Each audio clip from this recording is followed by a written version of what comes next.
बिलखते हैं और कहते हैं मेरे हाथ में कुछ नहीं है, उसी विपत्ति का सबसे बड़ा भोक्ता भरत कहता है कि मुझे ये मार्ग दिखाई पड़ रहा है कि हमें श्री राम के पीछे जाना चाहिए। और कथा आपके सम्मुख है, वो जो भरत जी के द्वारा किया गया उपचार है, वो भरत को उस विपत्ति काल में भी इतनी आत्मवत्ता और इतनी दृष्टि में बनाए रखता है कि गुरु चेले के अनुगत होकर के उनके पीछे चल देता है। ये उपचार घटित हो रहा है, कोई क्रिया नष्ट नहीं होती, उसका कोई फल प्रकट होता है। कई बार वो फल जहां हम देखना चाह रहे होते हैं वहां नहीं प्रकट होता दिखाई हो रहा, लेकिन वो क्रिया तो फल देती ही देती है। और रामायण इस बात का प्रमाण है कि जब श्री राम के वनगमन और दशरथ जी के स्वर्ग गमन के बाद क्या होगा ये किसी को पता नहीं था, तो भरत जी को पता था कि क्या होना चाहिए और उन्होंने उसका रास्ता निर्मित किया। कथाएं हमारे सम्मुख हैं। ज्योतिष शास्त्र की ओर बढ़ते हुए जो चतुर्वेदी जी ने जो बात यहाँ कही वो बहुत महत्व की बात है कि जैसे विविध प्रकार के लोक कल्याण के उपादान हैं, वो एक अपनी प्रामाणिकता का, अपनी सफलता का एक ग्राफ बनाते हैं। इससे उनकी पद्धतियों की एक समीक्षा होती है, एक डिटेलिंग होती जाती है कि किस किस प्रसंग में, यद्यपि ये पहले से होता आया है। तो हमारे पास जो इतने ज्योतिष शास्त्र हैं वो इसीलिए हैं, इतने प्रकार के मत ज्योतिष में और अलग अलग तरह के योगों का अलग अलग निरूपण करने वाले ज्योतिष की पद्धतियां हमारे यहाँ विकसित हैं। तो एक ज्योतिषी का मानना है कि लग्न के आधार पर करेंगे, दूसरे का मानना है त्रिकोण के आधार पर करेंगे, तीसरे का मानना है कि नहीं हम पिंचोत्तरी इत्यादि की चीजों को देखेंगे। आप जानते हैं ज्योतिष के एक फल को कहने के लिए कुछ 7-8 अलग अलग परतों का अनुसंधान चाहिए, और उसमें ज्योतिषी अपनी अपनी प्रवृत्ति के कारण उसी ज्योतिष की, उसी कुंडली से, उसी लग्न से निष्कर्ष निकालता है, पर पद्धति भिन्न, क्योंकि ज्योतिषी की अपनी भी कोई कुंडली होती है, उसके भी कुछ ग्रह होते हैं। तो कौन बृहस्पति को ज्यादा बलवत्तर मानता है, कौन सूर्य को, कुछ ऐसे हैं जो कहते हैं राहु ही निर्णय करेगा कुंडली कहां जाने वाली है, क्योंकि हमारी कुंडली में भी कोई ग्रह है, वो हमको प्रेरित करता है कि इस मार्ग को बलवत्तर मार्ग समझना है। मूल बात यह है कि जीवन कहां जाना चाहता है। और मैं एक बात और कहता हूं, कुछ लोग हैं कानपुर में भी, सभी शहरों में, जो मोबाइल में हर समय कुंडली लिए चलते हैं। हाँ, अगर एक दिन खाई हुई मटर नहीं बचे तो वो दूसरे दिन देखते हैं कि ऐसा तो नहीं है कि कोई चलित फलित कहीं कुछ बदल रहा हो हमारा। ऐसे लोगों को मनोचिकित्सक की आवश्यकता है, ज्योतिषी की आवश्यकता नहीं है। ये बात समझनी है, जब आप अंधेरे में होते हैं और टॉर्च लेकर चलते हैं तो टॉर्च की बहुत अच्छी योग्यता यह है कि वो ठीक उस स्पॉट पर दिखाता है जहां आपको जाना है, पर उसका साइड इफेक्ट आपने ऑब्जर्व किया होगा। यहाँ टॉर्च वाली पीढ़ी बहुत सारी बैठी है हमारे सामने, मैं इसलिए कह रहा हूँ, बहुत सारे वरिष्ठ जन बैठे हैं। जब आप टॉर्च से देखते हैं तो जिधर टॉर्च दिखाती है उसके सिवा और चारों बगल ज्यादा अंधेरा हो जाता है। जब आप किसी एक इच्छा, किसी एक लालसा, किसी एक कामना की दिशा में ज्योतिषीय टॉर्च लेकर देखना शुरू करते हैं तो जीवन के बहुत सारे दूसरे पक्ष जो बहुत मानवीय हैं, जो बहुत पारिवारिक हैं, बहुत अच्छी बन रही है दंपति में, और एक बढ़िया ज्योतिषी आपको मिल गए और उन्होंने कहा कि ये जो कुंडली आपकी पत्नी की है या आपके पति की है, इसकी कुंडली में तो बिहारी एक बड़े कवि हुए हैं,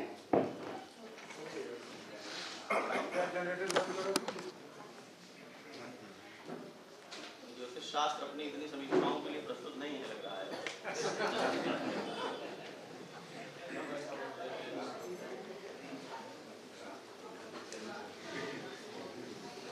अपने बचने का रास्ता खोजने के लिए वो ज्यादा गंभीरता से देखता है, तो उसी कुंडली में जारज योग भी दिखाई पड़ता है और वो नाचने लगता है, ताली बजाने लगता है।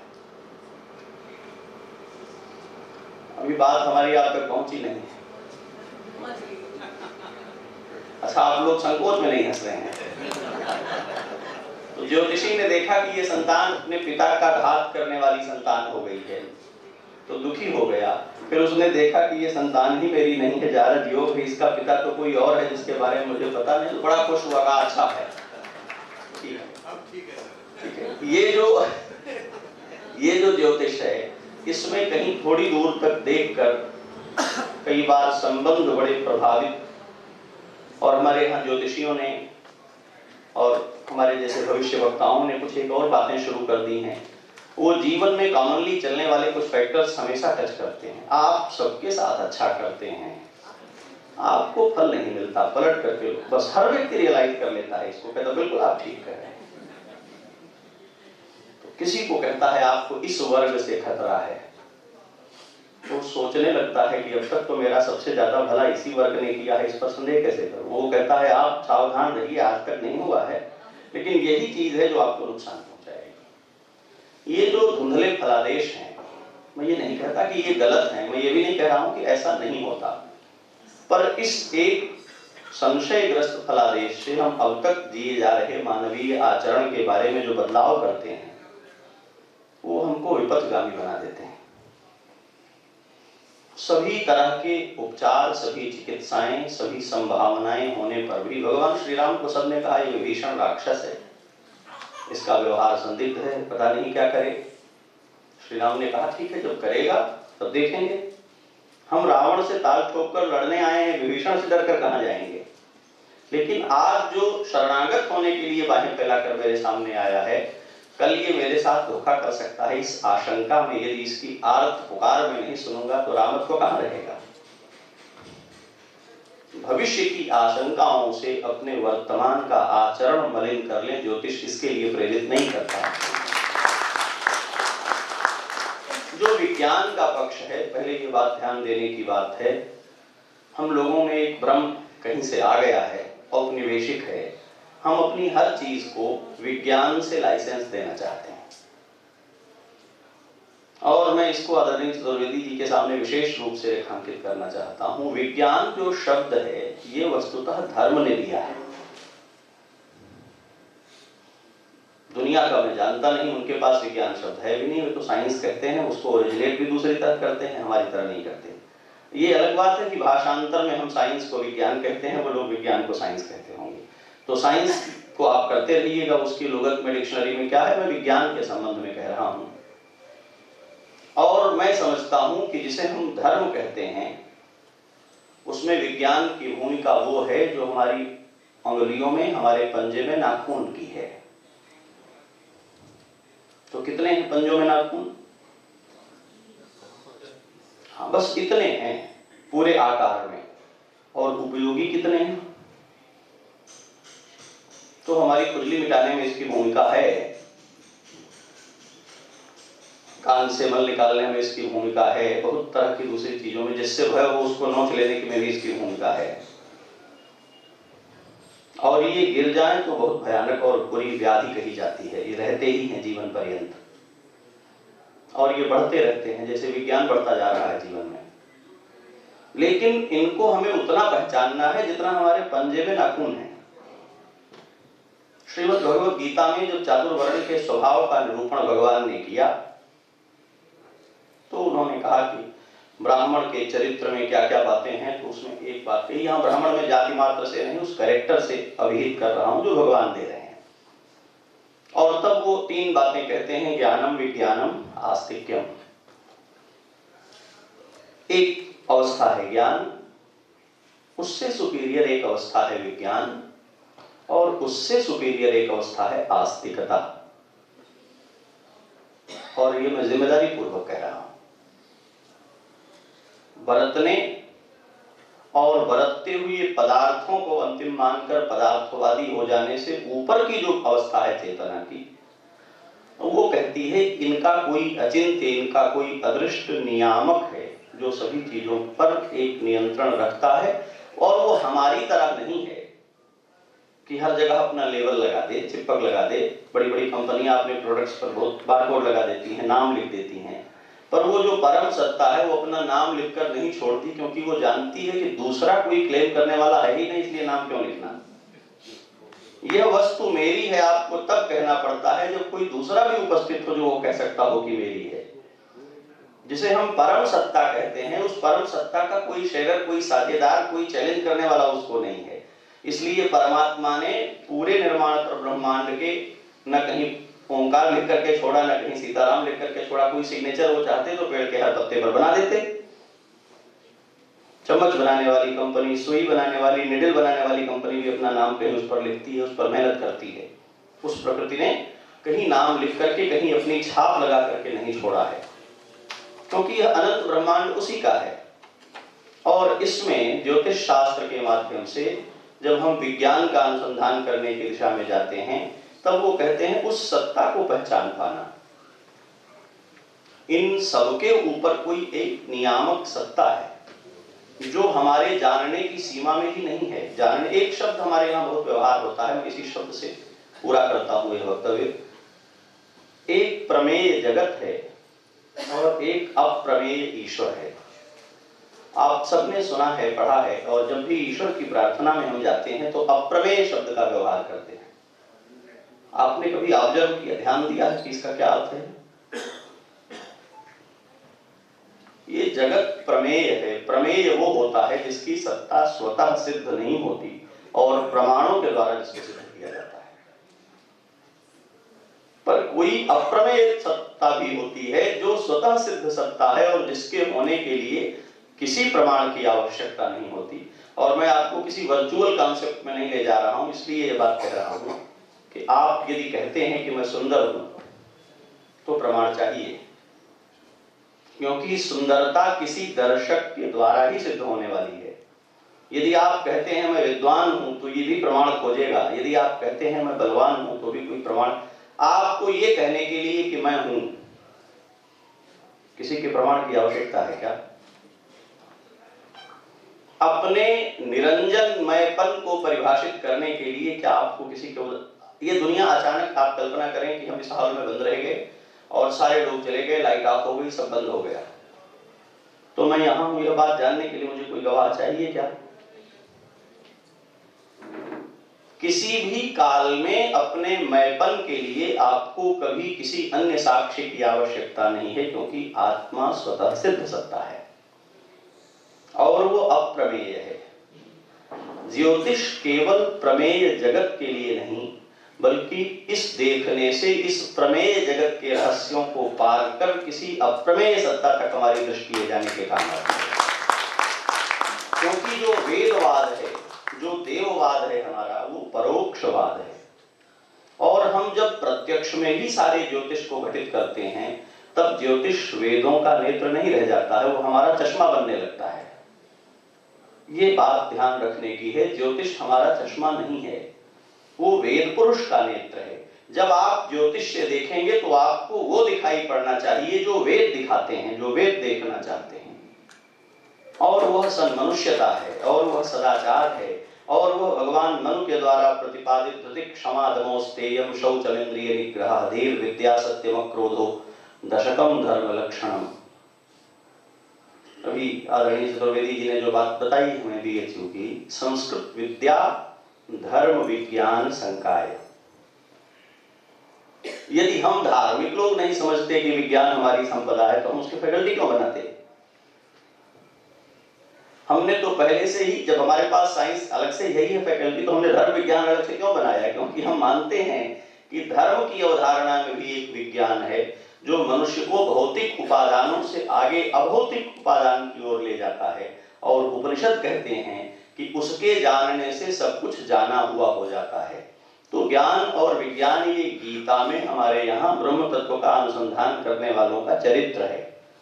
ब्रह्मनिष्ठ जो जीवन है, जिसको ब्राह्मण कह के परिभाषित किया है भारतवर्ष ने, उसका चरित्रगत जो गुण है वो विज्ञान है, वो आस्तिकता है। इस संगोष्ठी में, इस आयोजन में ज्योतिष को उसके शास्त्र की मर्यादा में, उसकी प्रामाणिकता में स्थापित करने का जो यत्न हो रहा है, उसके प्रति बहुत अपना अभिनंदन और सद्भाव मैं यहाँ व्यक्त करता हूँ। इसे अभी मैं आदरणीय चतुर्वेदी जी, इसे जादू न बनाया जाए। हमारे समाज में, हमारे जीवन में, भारत में कुछ आध्यात्मिक शक्तियों से युक्त महापुरुष सदा होते आए हैं, अभी भी हैं। हम अपनी पात्रता के अनुसार उन तक पहुंचते हैं। इस देश में बहुत सारे ज्योतिर्विद, आचार्य, मनीषी ऐसी परंपराओं, ऐसी कुल और गुरु परंपराओं से निकले हैं कि वे किसी इष्ट का आराधन करते हैं और उस आराधन के बल से उनकी वाणी में कुछ ऐसा भी प्रकट हो जाता है जो असाधारण है, चमत्कार पूर्ण है। वह सब कुछ ज्योतिष नहीं है, उसमें बहुत कुछ भगवत व्यपाश्रय है। ऐसे लोग इस देश में हमेशा हुए हैं, होते आए हैं और अभी भी होते जाएंगे आगे। गुप्त भारत की खोज करते हुए पॉल ब्रंटन जिन लोगों से मिलते हैं और जिनके बारे में लिखते हैं, या दुनिया भर में जो कुछ हुआ है, वो चाहे रामकृष्ण परम हो, चाहे वामाक्षेपा हो, चाहे हमारे शोभन सरकार की बात हो, कई बार भारतवर्ष में इन दोनों को एक में मिला दिया गया है। इसलिए भी ज्योतिष बहुत चुनौतियों का सामना करता है। तो जो अंतर्यामित्व की बात है, ज्योतिष को उस तरह परिभाषित करने की जरूरत नहीं है। ये अंधेरे में तीर जलाने की विद्या नहीं है, ये जादू नहीं है, ये असाधारण ईश्वरीय बल से घटित होने वाला अलौकिक कार्य नहीं है। ये बिल्कुल विशुद्ध रूप से गणित से थोड़ा सा अंतर होने पर, लग्न बदल जाने पर, ग्रह दशा बदल जाने पर, काल बदल जाने पर जिस ज्योतिष के परिणाम बदल जाते हो वो विज्ञान नहीं तो और क्या है। दशमलव में जिसका डेटा चेंज होने पर रिजल्ट बदल जाते हो, इतनी प्रामाणिक कैलकुलेशन से ही सारे इसके फलित प्रकट होते हैं, सारे निष्कर्ष प्रकट होते हैं। बिना अक्षांश देशांतर के, बिना काल और बिना स्थान के सही समीकरण के ज्योतिष कोई परिणाम देता है क्या? प्रश्न कुंडली भी आपको करनी है तो आपको एग्जैक्ट टाइम चाहिए। तो इसमें आभास तो कहीं छूकर नहीं गुजरा है इसे, लेकिन आकांक्षाओं से आतुर क्लाइंट जब ज्योतिषी से अपने मन की बात सुनने को बाध्य हो जाते।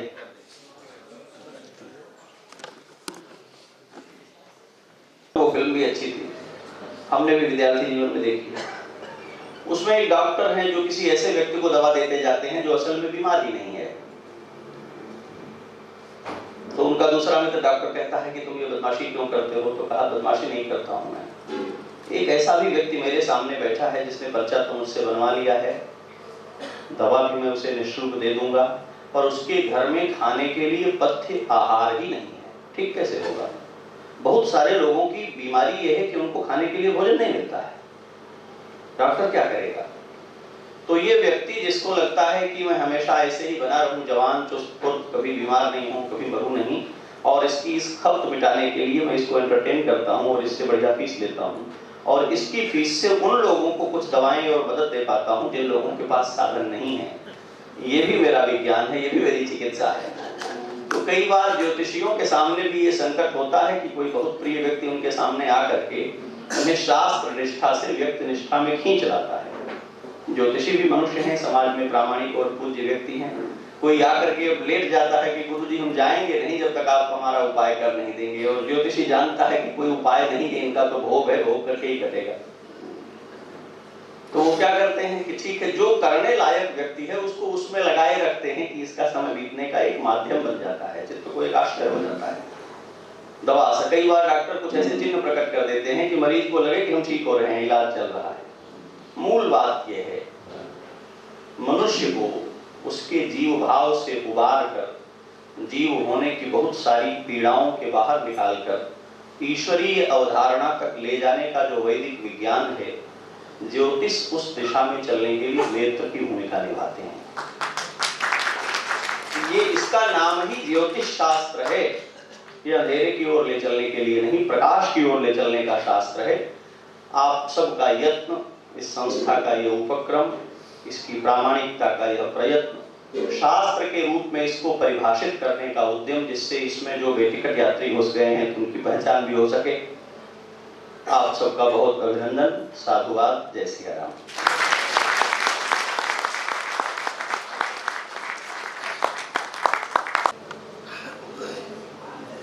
महाराज जी, आपके अभिभाषण से इस सभा का उद्देश्य सार्थक हुआ।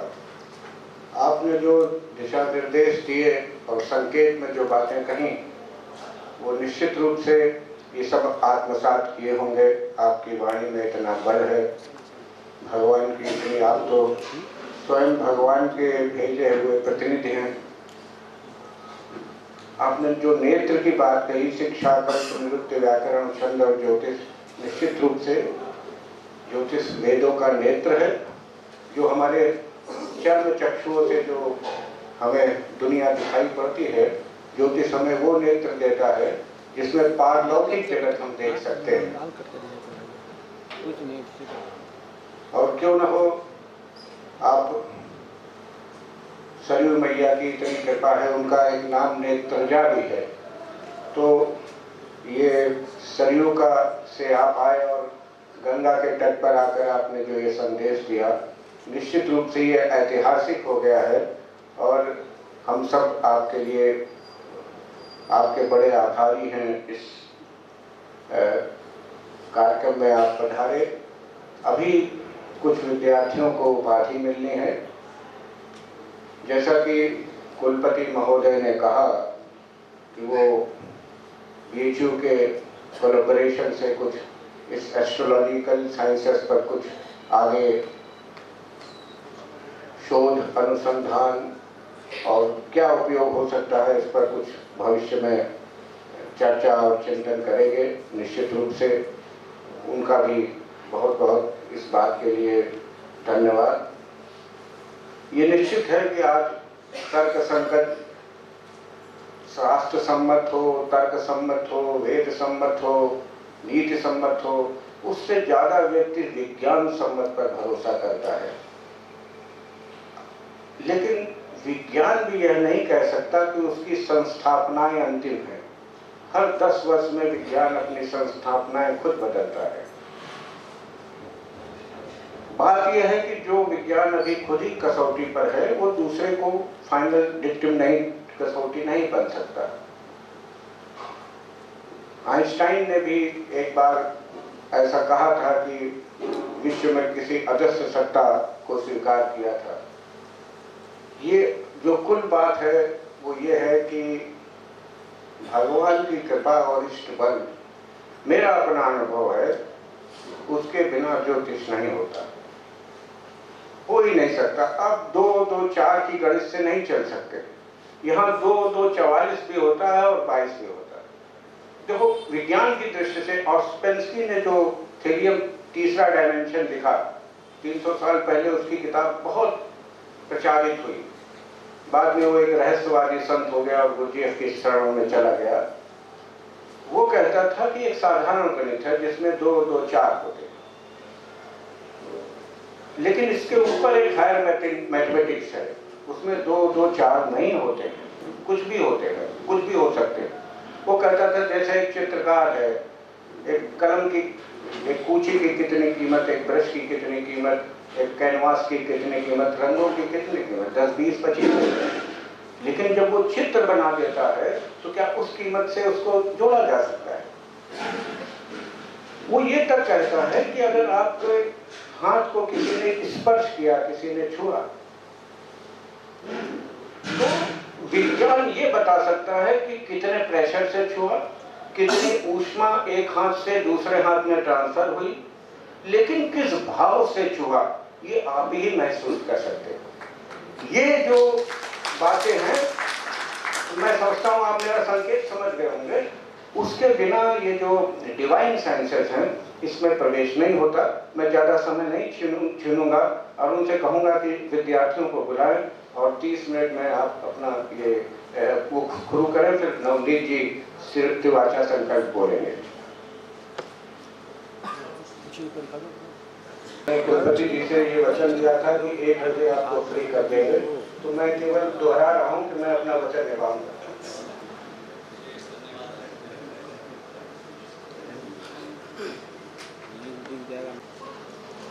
मेरे पास यहाँ पर उपस्थित विद्यार्थियों की लिस्ट आ गई है। मैं क्रम से उनको बुलाऊंगा, वो एक एक करके मंच पर आते जाएंगे और यहाँ पर उनको उपाधि से अलंकृत किया जाएगा।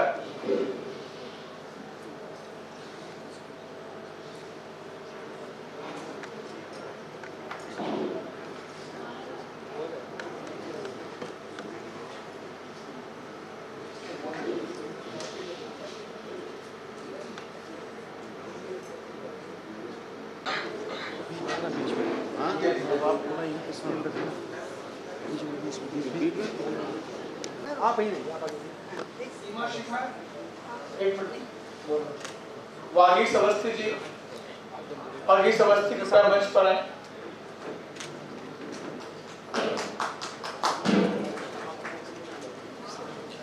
कैमरा ऊपर ले तार ये निकालो सीधी से अखिलेश मिश्रा जी, सामने सामने के भैया तब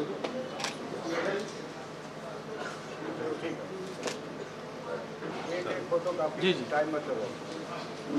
प्रीति पांडे जी, हो गया भैया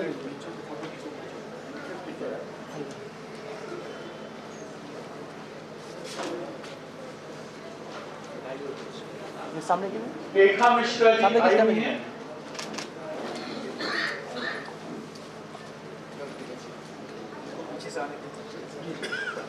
श्रीमती संध्या सिंह जी, इधर के इधर संध्या सामने सिंह किसका? मैडम,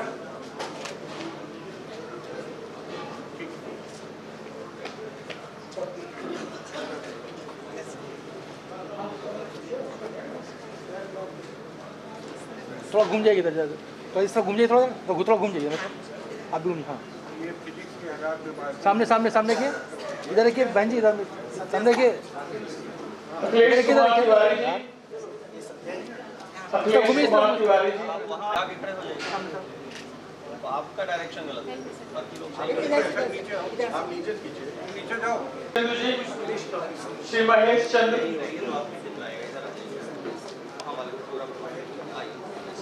श्रीमती प्रेमलता रावल जी, सामने क्या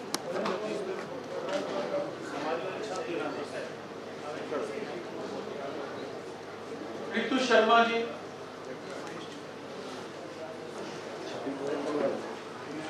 श्रीमती रेखा त्रिपाठी जी,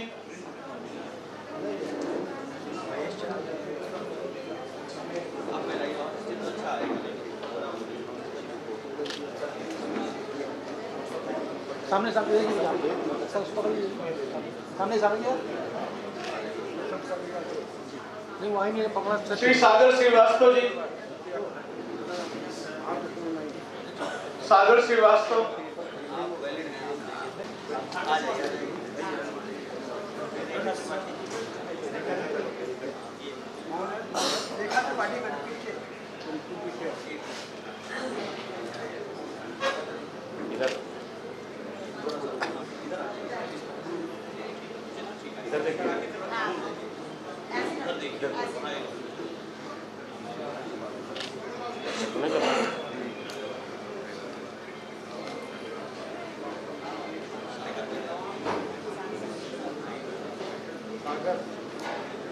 श्री अमर शर्मा जी,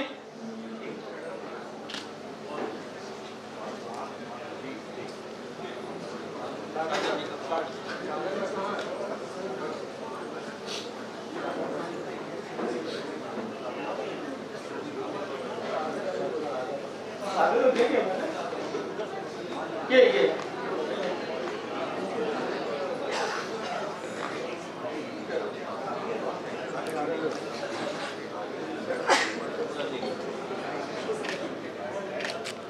सुधीर कांत पांडे जी,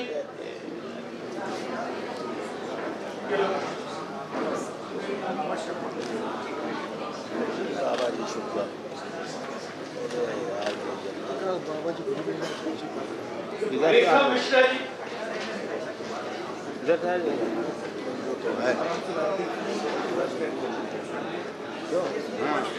पूछना चाहिए फोटो बना दो। सुलेखा वाजपेयी जी, सामने सामने सर सामने देखिए। मैडम सुलेखा वाजपेयी,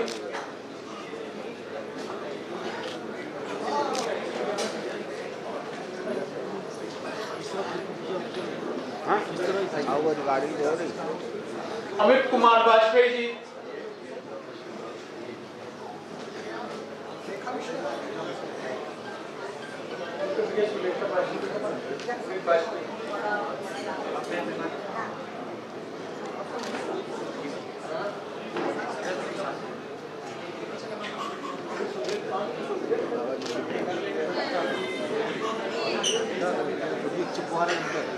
तो सही खड़े हुए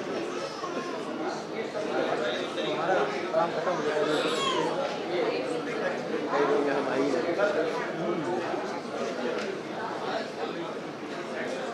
है सामने सामने क्या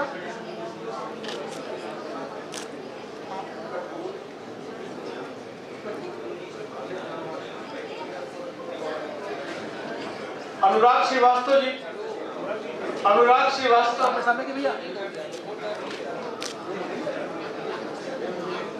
नितिन कुमार वर्मा जी, प्लीज जल्दी से मंच पर आके जाइए। नितिन वर्मा जी, इधर की मैडम सोनी तिवारी,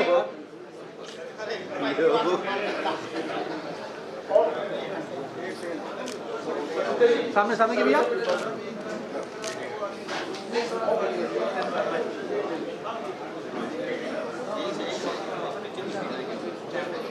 इधर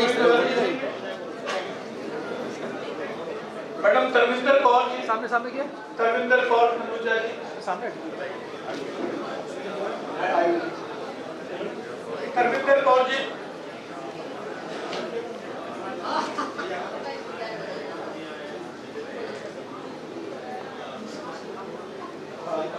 वर्षा गर्ग जी,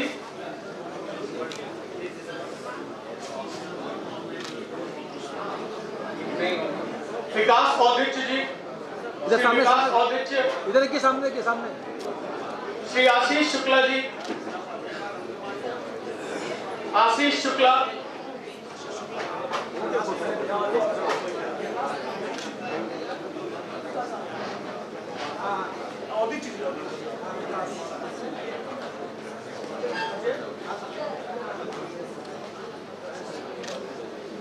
सामने।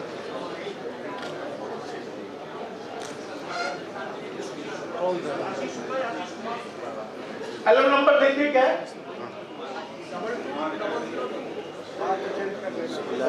चलो इनकी देखो। वैभव मिश्रा जी, वैभव मिश्रा जी, सामने सामने के भैया।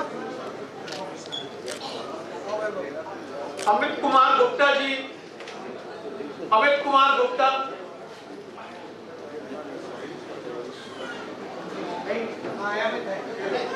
बोलते जाओ।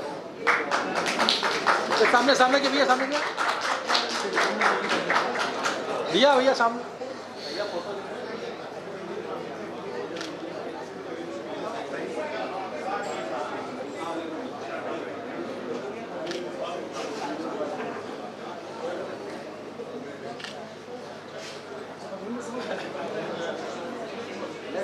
संगीत कुमार पांडे, संगीत कुमार पांडे, अंकित कुमार, श्रवण शुक्ला जी,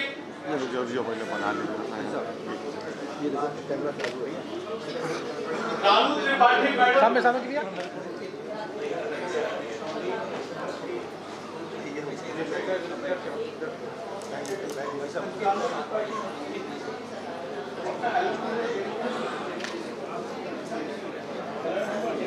सामने सामने सामने किधर। श्रवण कुमार शुक्ला जी, विवेक अवस्थी जी,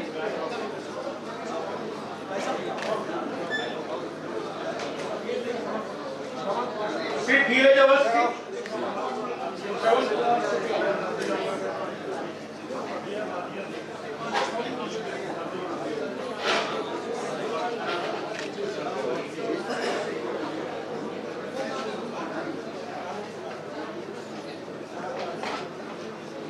श्री नीरज तिवारी जी, नीरज तिवारी,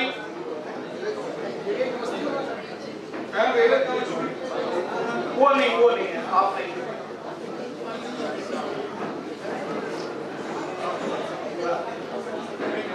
नीरज तिवारी जी, तो जिनको सर्टिफिकेट मिल गया है कृपया अपना स्थान ग्रहण करें।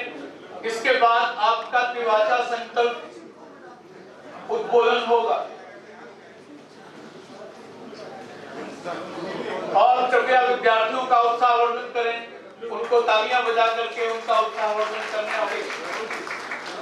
ऋषभ गुप्ता जी, नीरज जी का अनिल कुमार श्रीवास्तव जी, भैया देखिए भैया सामने सामने के। श्रीवास्तव कृपया जल्दी से मंच पर आए।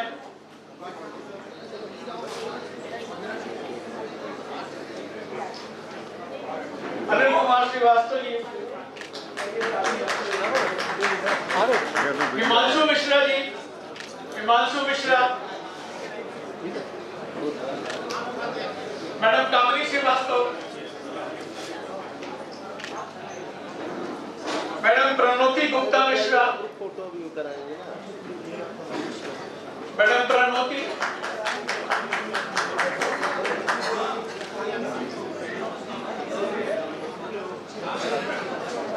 और कामिनी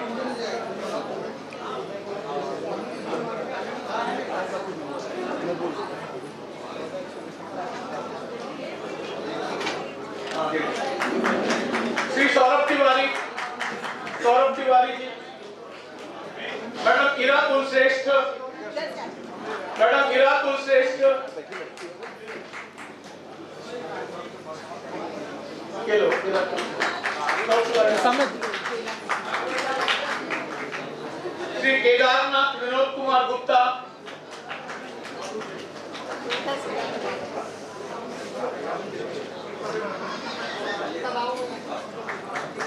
श्री पीयूष मिश्रा, सामने श्री पीयूष मिश्रा, श्री शेखर निगम, गौरव शुक्ला जी, गौरव शुक्ला,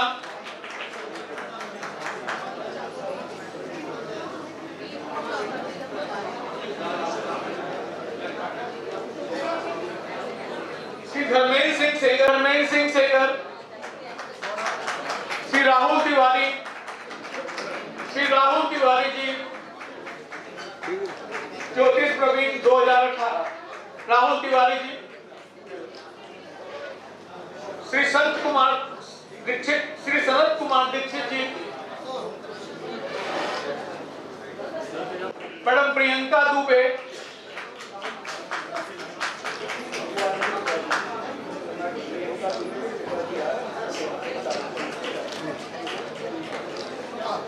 मैडम प्रियंका दुबे के पिताजी इस सर्टिफिकेट को लेंगे।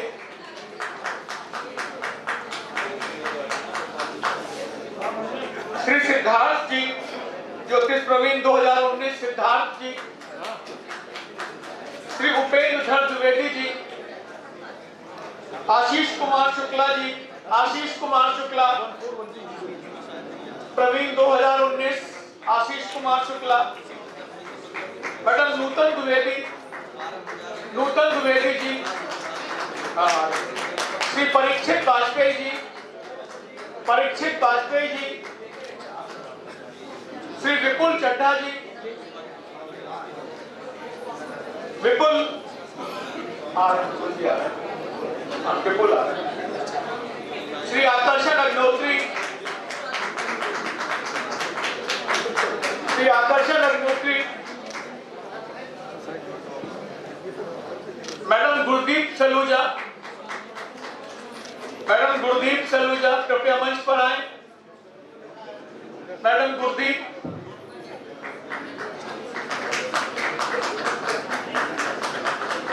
श्री अनुराग दीक्षित जी, अनुराग दीक्षित, विशारद 2018, श्री आदित्य त्रिपाठी जी, आदित्य त्रिपाठी जी,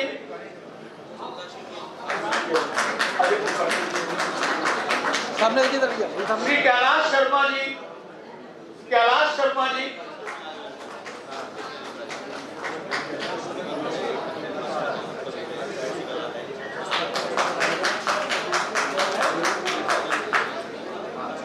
सामने सामने की भैया। श्री कार्तिकेय जी, कार्तिकेय शर्मा आप लेंगे। हाँ आप अभी श्री ओम दुबे जी, उनका भी आप फिर आप रोजेलिन कटारिया, रचना कुमारी, मैडम सोनी अग्रवाल जी, मैडम सोनी अग्रवाल जी, श्री समीर गुप्ता जी, समीर गुप्ता जी उपस्थित हैं।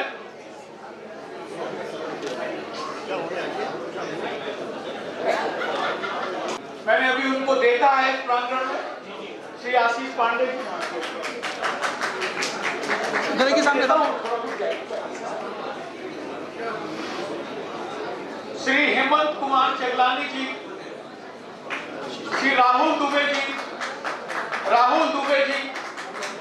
ज्योतिष प्रवीण 2021 राहुल दुबे जी,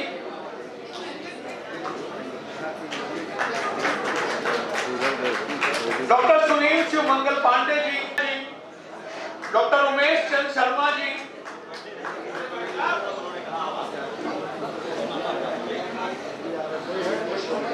आर दीक्षित जी, आर दीक्षित, गौरव वाजपेयी जी, भवनाथ उपाध्याय जी, अमित कुमार अवस्थी जी, सशक्त मिश्रा जी,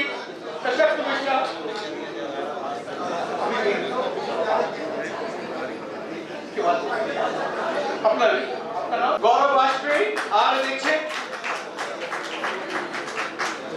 श्री आनंद कुमार वर्मा जी,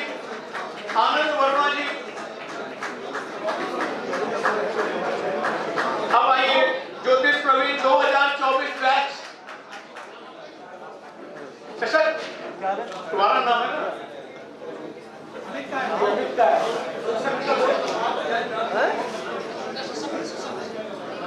नीचे है।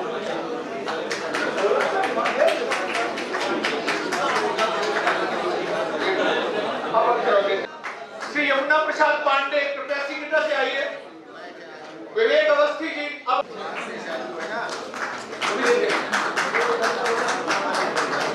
विवेक अवस्थी जी,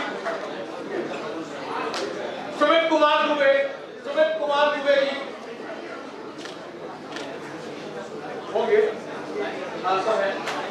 सीमा शुक्ला मैडम सीमा शुक्ला जी, संकल्प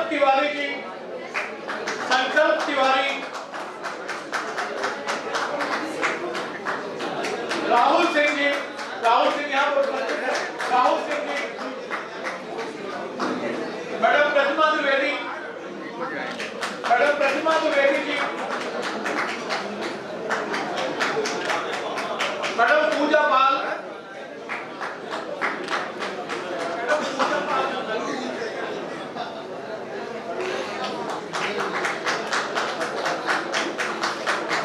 नवीन चंद पांडे जी,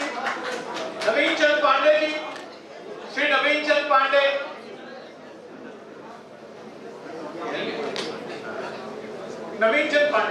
श्री दिनेश बाबू जी, वो वहां उपस्थित है, दिनेश बाबू पांडे जी, श्री दीपक जैन, श्री अक्षत वाजपेयी जी मंच पर आइए। मैडम सुजाता सिंह कृपया मंच पर आए।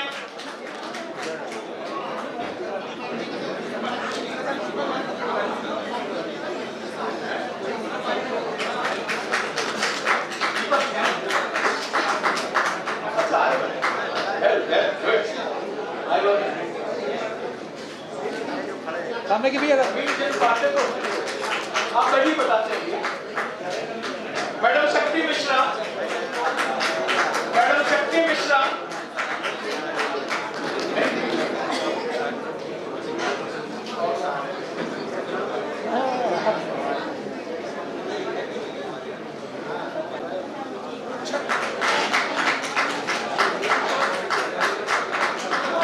मैडम सीमा शिखर, मैडम प्रेमलता रावत, मैं पुनः बुला रहा हूँ। मैडम बिट्टू शर्मा,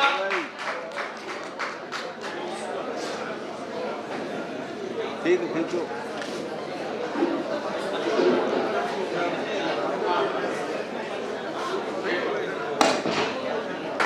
श्री उमेश प्रताप सिंह जी, सामने के भैया। श्री अतुल कुमार गुप्ता जी, श्री अजय कुमार शर्मा जी, श्री अरविंद कुमार द्विवेदी, श्री देवेंद्र कुमार पांडे, इधर के सामने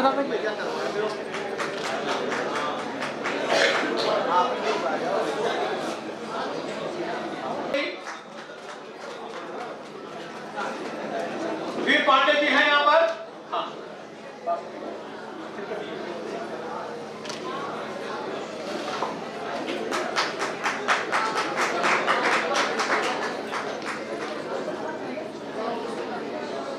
Shri Sujata Awasthi, madam Sujata Awasthi vastu.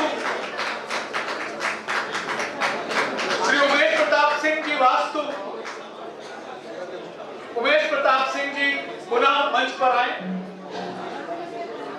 Madam Bharati Srivastava vastu certificate.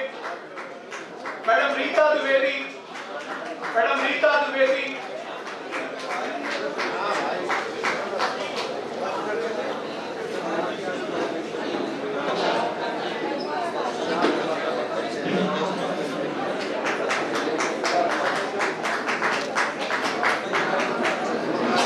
इधर के सामने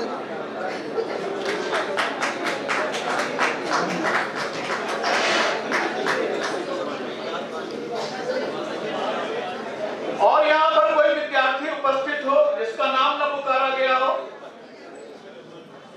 ठीक से।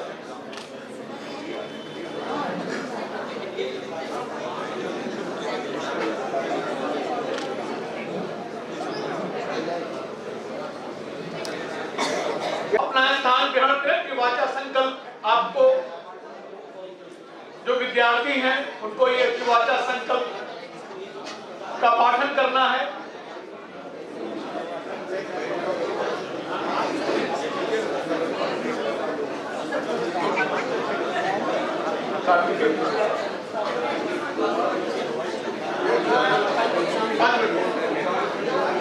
अरे वो काम करो।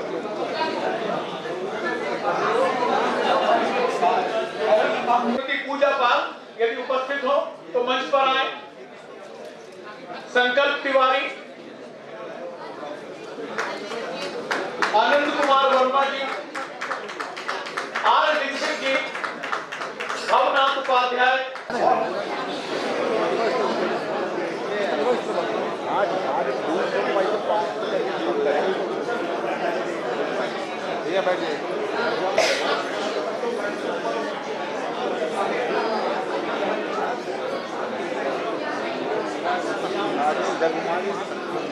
सभी विद्यार्थियों को निर्वाचा संकल्प पत्र मिल चुका है।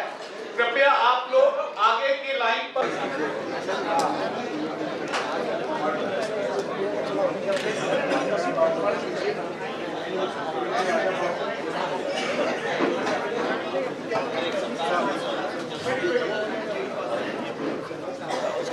कृपया शांत हो जाएं। आपको सबको उपाधि मिल चुकी है और इसके बाद निर्वाचा संकल्प होना है। आईकास के कार्यकारी अध्यक्ष नवनीत जी यहाँ उपस्थित हैं। भारतीय अभियंत्रण सेवा के आप अधिकारी हैं। बहुत सरल व्यक्तित्व है इनका। जो इंजीनियर्स होते हैं उनका एस्ट्रोलॉजी को देखने का, परखने का और उसमें शोध करने का तरीका अलग होता है। कई विषयों पर बहुत महत्वपूर्ण शोध नवनीत जी के हैं। मैं आपको त्रिवाचा संकल्प के लिए नवनीत जी को आमंत्रित कर रहा हूं। शांति से धीरे धीरे आप इनसे त्रिवाचा संकल्प ये पढ़ेंगे, आप दोहराएंगे। आइए नवनीत जी।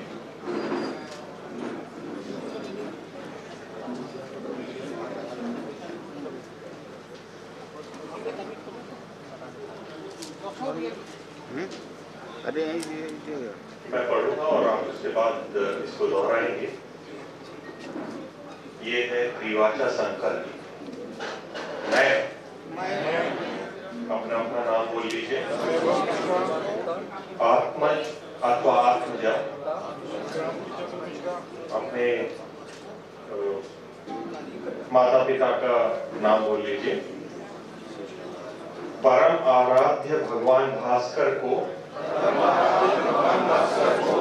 साक्षी मानकर संकल्प लेता हूँ कि वेद चक्षु ज्योतिष विद्या के संवर्धन एवं संरक्षण तथा प्रचार एवं प्रसार के पवित्र उद्देश्य के प्रति सदैव मनसा वाचा कर्मणा समर्पित रहूंगा। पुनश्च मैं समस्त ग्रह नक्षत्र आदि देवताओं को साक्षी मानकर संकल्प लेता हूँ कि ज्योतिष विद्या की इस उपाधि का कभी भी किसी प्रकार से किंचित मात्र दुरुपयोग नहीं करूंगा तथा जीवन पर्यंत इस उपाधि की गरिमा के अनुकूल आचरण करूंगा। मैं जो भी भविष्यवाणी करूंगा वह ज्योतिषीय सिद्धांतों नियमों और अनुभवों पर आधारित होगी तथा राग द्वेष से रहित मेरे निर्विकार चित्त निस्वार्थ भाव और निश्चल प्रतिभा का परिणाम होगी। पुनश्च मैं परमात्मा रूपी समस्त अस्तित्व को साक्षी मानकर संकल्प लेता हूँ कि निर्लोभ भाव से लोक कल्याण के लिए इस ब्रह्म विद्या का सतत सदुपयोग करूंगा तथा निरपेक्ष दृष्टि से निष्कलंक रहकर समाज और राष्ट्र की सेवा करता रहूं। धन्यवाद।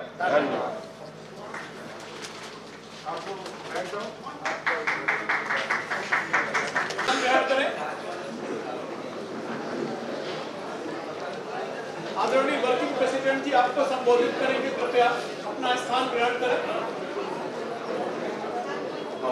जो स्वामी जी ने कही थी उसी को कुछ ज्योतिषीय संदर्भ में बोलना चाहूंगा। हमारे जो अभी राष्ट्रीय अध्यक्ष हैं श्रीमान ए.बी. शुक्ल जी, उनके देखरेख में ये पूरी संस्था चल रही है और उन्होंने ज्योतिष को एक नया आयाम दिया है। पहले मात्र एक स्टैटिस्टिकल एनालिसिस की तरह देखने की कोशिश जो की जाती थी, उसको बदल के आध्यात्म, जीवन और मृत्यु के रहस्य और जो जीवन में विभिन्न घटनाएं हो रही हैं उसका पूर्व जन्म से कैसे संपर्क साधा जा सकता है, उसकी ओर इस ज्ञान को लेके गए। पहले से मौजूद था लेकिन उसको दोबारा प्रस्तुत किया। स्वामी जी, एक तो जो आप ज्योतिष के बारे में कह रहे थे, तो हमारी चेष्टा ये है कि हमारे जो ज्योतिषी या जो हमारे यहाँ से लोग निकलते हैं उनको ज्योतिष में रस आए। जो आपने बात कही कि मात्र सांसारिक दृष्टि से जो भविष्यवाणियां की जाती है वो उद्देश्य है, वो उद्देश्य कतई नहीं है। हम लोग आशा ये करते हैं कि आप ज्योतिष में रस लें, क्योंकि अगर रस लेंगे तो जीवन पर्यंत ज्योतिष से जुड़े रहेंगे, नहीं तो अभी थोड़े दिन में ही छोड़ देंगे जब मन में ये उद्विग्नता होगी कि अरे हमारी तो फलित सही नहीं कर रहा। और हम लोग भी उसी चीज से ग्रसित हैं जो आज बाकी सभी लोग धर्म को लेकर के बात करते हैं कि हमारे यहाँ भी 4 तरह के लोग आते हैं। पढ़ने के लिए, आर जिज्ञासु अर्थार्थी और ज्ञानी। तो आर्थ और अर्थार्थी हम यहीं अटके हुए हैं। हमारी भी कोशिश ये है कि रस लेकर के वो अगली 2 श्रेणी में चले जाए। तो ये प्रयास हमारा जारी रहेगा। समस्या जो आपने भी कही वही यहाँ पर भी है कि जब कुछ अच्छा होता है, जब कुछ अचीव कर लेते हैं, कुछ हमने काम कर लिया, तब बोलते हैं कि मैंने किया है, और जैसे ही कुछ गड़बड़ होती है तो उसने किया। इसी को समझाने के लिए हम लोग प्रयास करते हैं, क्योंकि ये शुरू में ही बता दिया जाता है कि ज्योतिषी जो है समाज के लिए गाइड का काम करता है, और वो गाइड तभी बन सकता है जब बेसिक मूलभूत सिद्धांतों को समझ ले।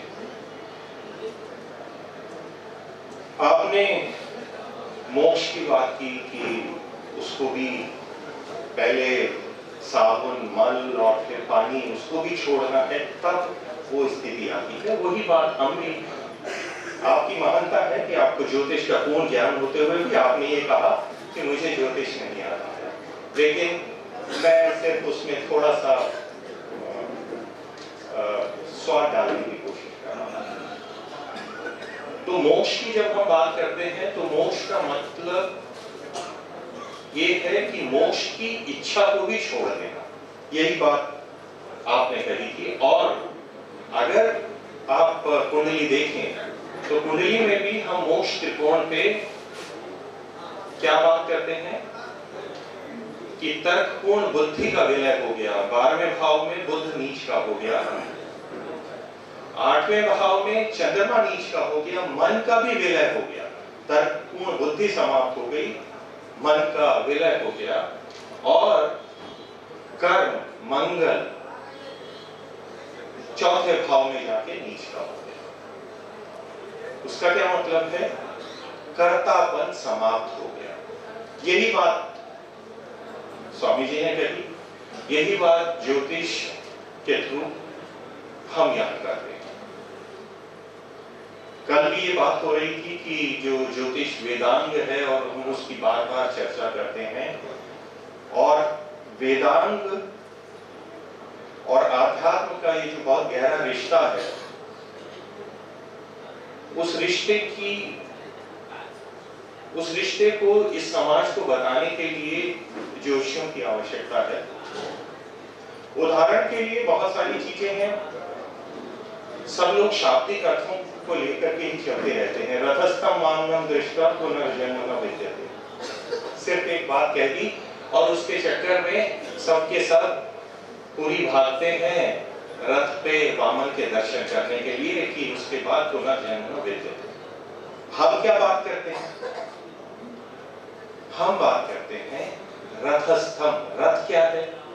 ये शरीर, लग्न। हम लग्न की और लग्नेश की बात करते हैं, और उसको क्या होना है? वामनम दृष्टवा। वामन देखिए, वामन कौन है हमारी कुंडली में?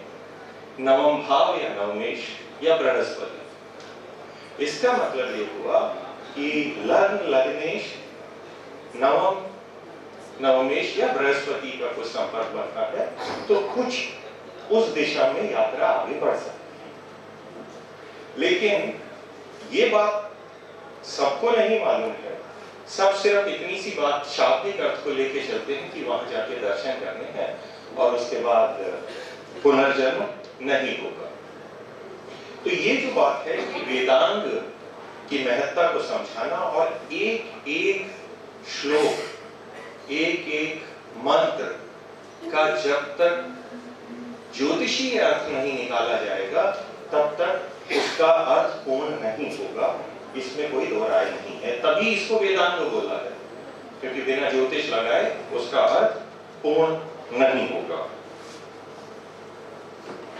स्वामी जी ने फिर कहा कि अव्यक्त में है सारी ऊर्जा और व्यक्त में तो पुरुष सूक्त के अनुसार एक पाद ही है, बाकी तो सब 3 पाद उस अव्यक्त में है। हमारे यहाँ भी यही है, प्रथम भाव से अष्टम भाव, प्रथम भाव जन्म का, अष्टम भाव मृत्यु का, उसी के बीच में व्यक्त है और वो एक पाद है, मतलब 1/4 है उस विराट का। तो कहने का अभिप्राय ये है कि जब तक ज्योतिष को हमारे शास्त्रों के साथ हम नहीं जोड़ करके देखेंगे, तब तक अर्थ अधूरा रहेगा और सिर्फ शाब्दिक अर्थ में खोए रहेंगे। हमारे चिंतक सर इस मामले में बहुत ही अपनी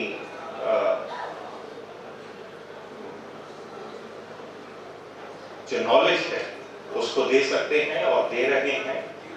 और बाकी सब जो चैप्टर चेयरपर्सन हैं उनसे भी मेरा निवेदन यही है कि किसी तरह से जब आप ज्योतिष को और आध्यात्म को जोड़ेंगे, शास्त्रों को जोड़ेंगे, तो उस रस को क्रिएट कर पाएंगे।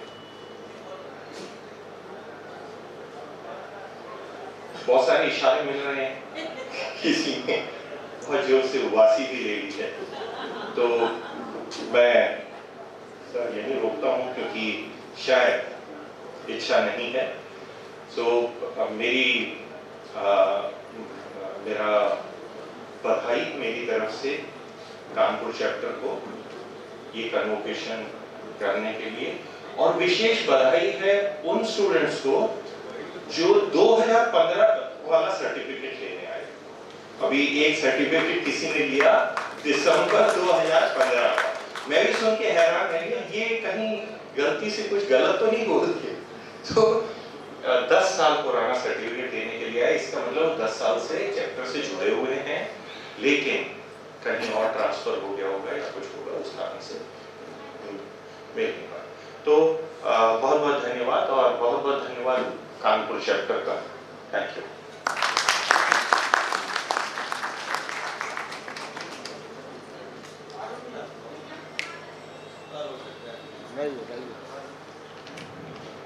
जैसा अभी नवनीत जी ने कहा, अक्सर लोग मानते हैं जन्म से प्रारंभ है, मृत्यु से अंत है, बीच में थोड़े से दिन हैं, जीवन की ये परिभाषा है। लेकिन सच ये है कि जीवन एक अनंत यात्रा है, और आत्मा का ऊर्ध्वगमन हो रहा है या अधोगमन हो रहा है, ये निश्चित रूप से किसी का हॉरोस्कोप देख के बताया जा सकता है, और उसको सलाह दी जाती है, जीत दी जा सकती है कि इन चीजों को अगर छोड़ दो, अपने मस्तिष्क को थोड़ा पवित्र करो, तो आप इस अधोगमन से बच सकते हो। दरअसल ज्योतिष है ही इसी के लिए है। लॉटरी कब निकलेगी, कब क्या होगा, इसके लिए एस्ट्रोलॉजी है ही नहीं। हम लोग अक्सर लोगों के कहने पर या उस पर भ्रमित हो जाते हैं। अगर आप ज्योतिष को आत्मा से जोड़े रखेंगे तो निश्चित रूप से आप जो ज्योतिष का मर्म है वहाँ तक उसको पहुँच सकते हैं। अभी आपको